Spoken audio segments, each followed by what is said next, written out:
Welcome back. Tonight, as we celebrate Thanksgiving, we thought it would be meaningful to talk about one of the great Thanksgiving traditions in Indianapolis.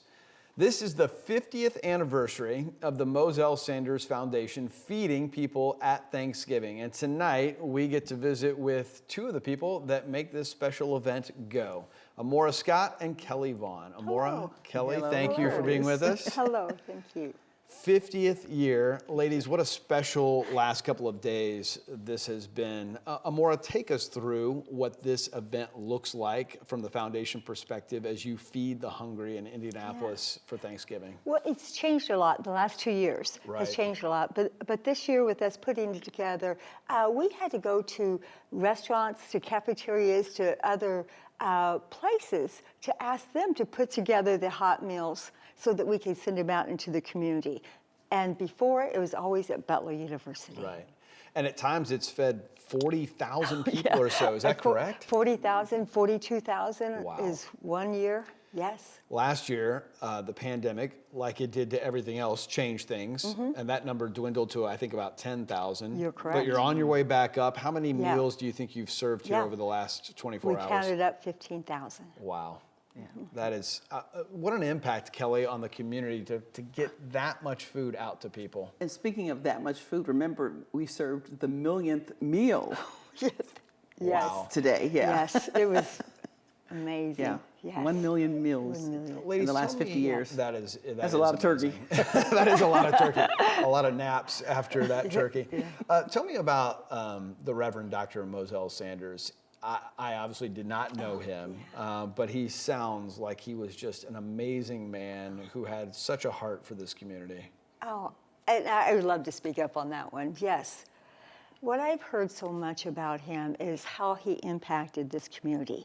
And I can tell you, it was 50 years ago that that the church got together, brought in hot food, and everyone celebrated together at the church.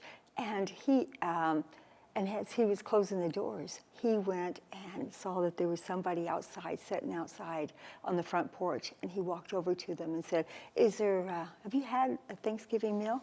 And said, no, my mom's sick, and it's just me today here. And so he brought him in and he fed him, this man. And he talked to him about Jesus Christ. And the other thing, he went on Sunday after church, during church on Sunday, he told the congregation, we're not feeding each other, we're feeding the hungry. Wow. That is such a beautiful picture of what God calls us to sometimes. Just take the small step, trust him with the little thing, and then all of a sudden it becomes this massive thing. From that one meal to 42,000.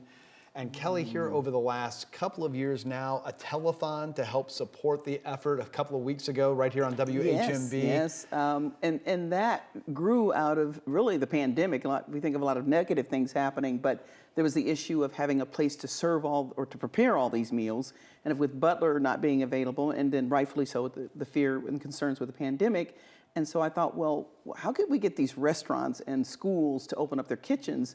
And so I told Amora and Stephanie Sanders, who is the COO, and her son Stefan, who's the CEO, we said, why don't we do a telethon? Because we can use this as leverage to kind of lure those restaurants in. So you call them and say, hey, would you cook for Thanksgiving? And they, maybe, maybe not. We're going to put you on TV. They're like, we're in. So that's where, it was actually a ploy to get people. The camera changes people. Yeah, there you go. It really And does. it worked. So now we're into our second year, and it went fabulously. Yeah, well, yeah. That is awesome. We had a great time putting it together. Yeah, and of course the mayor participated.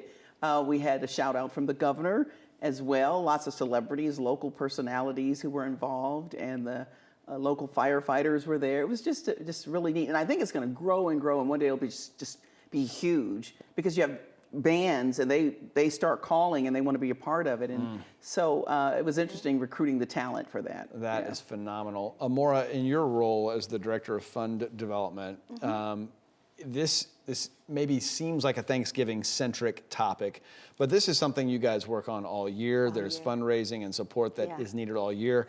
And we have a couple of bottles of barbecue sauce that I think tie in beautifully to that, right? Yes. This barbecue sauce, I've heard, is amazing. Tell us about it. Yeah, you can find it on shelves here in Indianapolis. And and you can buy it online too at mozelsandersbbq.com, and I can deliver it to your home, or your office. And but we do sell it, and with the different shelves in Indianapolis, you'll find it on a lot of the small markets. And but yeah, 100% of the profits go to feed the hungry on Thanksgiving. And that's what we've done. If Paul Newman can do it with Newman-owned products, we can do it with a barbecue sauce. I absolutely agree. Buy Yeah. a case, though. Yeah. Don't buy a bottle. Yeah. Don't just buy a bottle? Get the case, a couple Yeah. of cases. Yeah. Is it that you'll need good, that. Kelly? Yeah, it is that It good. is really that good. Is that good? It is that good. Yes. But what an amazing thing all year long to support the effort to feed people at Thanksgiving. Again, I love that picture of being intentional about it and purposeful about it. That is awesome. Amora, Kelly, thank you both so much for being here. Thank you for what you have spearheaded in the community for so many years. 50th anniversary. And again, this year, another huge and successful event. Thank you so much. Thank you. Thank you for having us.